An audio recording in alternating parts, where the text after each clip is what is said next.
All right, so today we're going to be talking about the Oedipus Complex. Yeah.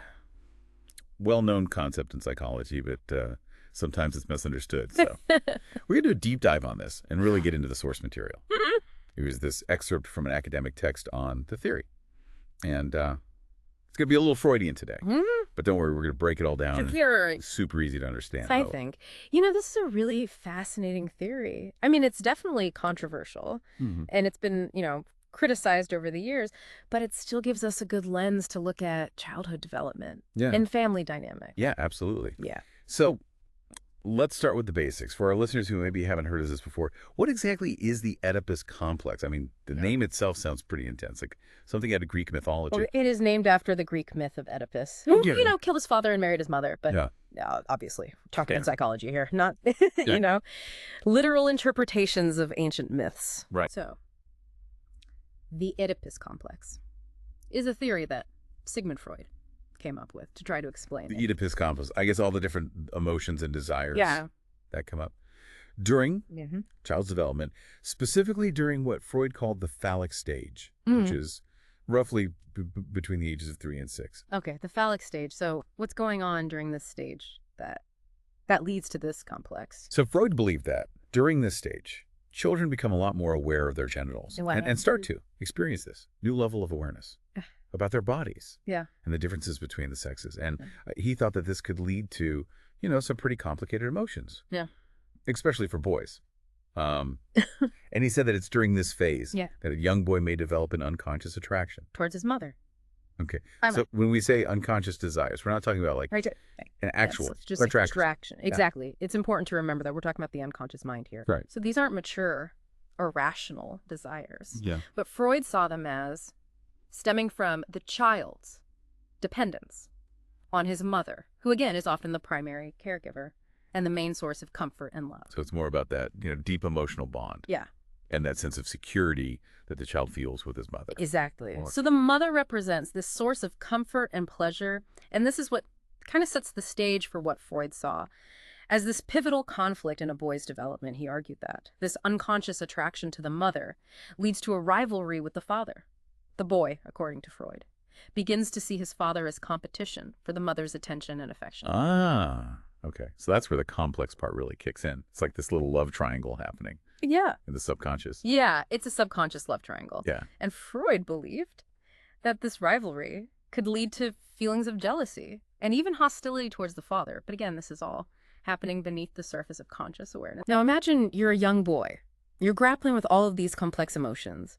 Freud said that this leads to something called castration anxiety. Castration anxiety. Now that sounds intense, even for the unconscious mind. It does sound pretty intense, but it's not about an actual fear of castration. It's more of a symbolic fear. So the boy in his unconscious mind fears punishment from his father for these, I guess, feelings, fear manifests as a fear of losing what he perceives, the source of his power and masculinity. So it's rooted in that power dynamic of the family. Yeah. With the father representing authority and control. Exactly. And this castration anxiety is actually, according to Freudian theory, how a boy resolves the Oedipus complex. So how does a child navigate this? I mean, this whole web of unconscious desires and anxieties. How do they move past this complex? Well, that's where things get really interesting. To cope with this internal conflict, Freud argued that a boy starts to repress his desires for his mother and the hostility that he feels towards his father. And the way he does this is through a process called identification. Identification? Yeah. What does that look like in this context? It's kind of like the boy is unconsciously thinking, well, if you can't beat him, join him. He starts to identify with his father. Seeing him as a model for his own behavior, he'll start to adopt his father's values and morals, even mannerisms. So instead of seeing the father as a rival, he starts to emulate him. Exactly. Okay. And this is a really crucial shift because through identification, the boy is internalizing societal norms. He's learning what it means to be a man in his society, adopting, the behaviors and roles that are expected of him. So by taking on those more like masculine qualities and behaviors, he's resolving the Oedipus complex. Yeah. And moving into like a more socially acceptable way of being. Yeah, that's the essence of it. And this internalization of societal norms is really tied to the development of the superego. The superego. Just to remind me and our listeners, what is that again in Freudian terms? Yeah, so the superego is essentially our moral compass. It's the part of us that internalizes the rules and values of society, and it kind of guides our sense of right and wrong. Okay. So according to Freud, resolving the Oedipus complex isn't just about navigating family dynamics, it's about laying the foundation for moral development and how we function in society. Wow, so these early childhood experiences, even if they're unconscious, can have these lasting implications on how we develop a sense of morality. Exactly. But Freud's theories were primarily focused on boys. What about girls? Yeah, that's a great question. There's something called the Electra complex, another term from Greek mythology. But does it work the same way? It's similar, but there are some key differences. So the Electra complex, which again comes from Greek mythology. Electra plotted revenge against her mother for killing her father. This was actually a term coined by Carl Jung, not Freud. Oh. Freud himself had a more complicated and, frankly, less developed view of female psychosexual development. He called this stage in girls penis envy. Penis envy. Honestly, that sounds a little outdated. Yeah, it does. A lot of modern psychologists would agree with you there. Mm-hmm. Now remember, we're trying to understand Freud from his perspective and within the context of his time. Right. He believed that during the phallic stage, when girls realize they don't have a penis, they develop a sense of lack or inadequacy. So it's not really about, like, literally envying a penis. Yeah. But more about, like, what it symbolized in that society in Freud's time. Yeah. More about the perceived power and privilege that were associated with having a penis. And Freud argued that this realization, along with the girl's attachment to her mother, creates a pretty complicated dynamic. Well, he said that this perceived lack leads to a shift in the girl's affections. She starts to desire her father, who represents that power and authority, and may even see her mother as a rival for his love. Also, it's like the Oedipus complex, but flipped. Exactly. And just like with the Oedipus complex, the Electra complex is resolved through identification. The girl eventually identifies with her mother, internalizes those societal norms and expectations for women, and develops her superego. Okay. So whether it's the Oedipus complex for boys or the Electra complex for girls, the end result is the same. The child develops their moral compass and learns to fit into the social structure. It's almost like these early family dynamics really set the stage for how we understand ourselves and our place in the world. But this is all based on Freudian theory, which has been met with criticism over the years. Of course. Absolutely. Before we get into the criticisms, though, I think it's important to consider why this theory matters, even if we don't necessarily agree with all of it. I mean, you know these complexes are supposed to happen in early childhood. What are the lasting implications of the Oedipus or Electra complex on our adult lives? Yeah, that's a good question. So, what did Freud believe about the long-term impact of these complexes? So as we've already talked about, Freud thought the Oedipus complex was fundamental to the development of the superego. He believed that. How we navigate those early conflicts with our parents, you know, those feelings of desire and rivalry could shape our moral judgment and our ethical decision-making later in life.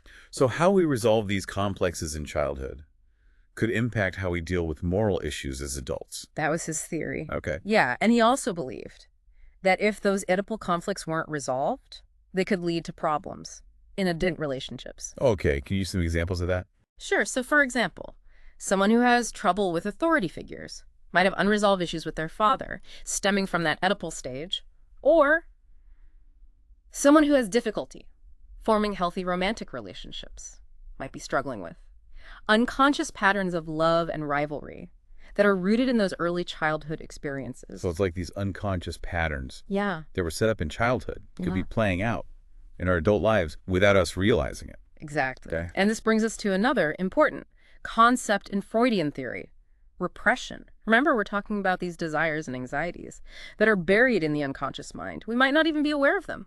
But Freud argued that they can still influence our thoughts, behaviors, and relationships. Yeah, it's a pretty powerful idea. Right. These early childhood events could be impacting our lives in ways that we don't even understand. But as you mentioned earlier, Freud's theories have been criticized over the years. Right. Yes, they have. And rightfully so. I mean, some of his ideas, particularly penis envy, haven't aged well. A lot of critics say that these theories were very much a product of his time, reflecting the patriarchal norms, Victorian society, rather than you know, universal psychological truths. Right. It's a fair criticism. Okay. We've come a long way in our understanding of gender and sexuality since Freud's era. We have. And there's also the issue of scientific evidence. Critics of Freudian theory point out that concepts like the Oedipus Complex are difficult to test, from a scientific point of view. They're based on observations of his patients, which, can be pretty subjective. So it's more of a theoretical framework than so it's scientifically proven facts. Yeah, that's one way to look at it. But even with all the criticism, the Oedipus Complex remains a really influential concept in psychology. It's a powerful metaphor for exploring early childhood development, the complexities of family dynamic, and the potential influence of the unconscious mind. So even if we don't take it literally, it can still offer us insights. Absolutely. The Oedipus Complex continues to spark debate and discussion, and whether we agree with it or not, it forces us to think about the lasting impact of those early childhood experiences, the role of unconscious desires and conflicts, and how these might shape who we are as adults. It really makes you think about how much of our behavior as adults is shaped by these, early experiences that we might not even remember. It does. And, I think that's one of the things that Freud really, got right, regardless of whether you agree with all of his theories. He really opened up a whole new way of thinking about the human mind, emphasizing the unconscious and the importance of those childhood experiences. Yeah, and that focus on early childhood was kind of revolutionary. Before Freud, it was almost like those years didn't really matter. They were just a prelude to adulthood. But he really showed us how important those early years are and how they can affect us later on. He did. And, it's important to remember that Freud wasn't just a theorist, he was also a clinician. And his theories were meant to be tools for understanding and treating psychological problems. So how did he apply these ideas, especially the Oedipus Complex, in his work with patients? Well, Freud believed that a lot of psychological issues came from these unresolved unconscious conflicts, including conflicts rooted in the Oedipus Complex. He developed a type of therapy called psychoanalysis.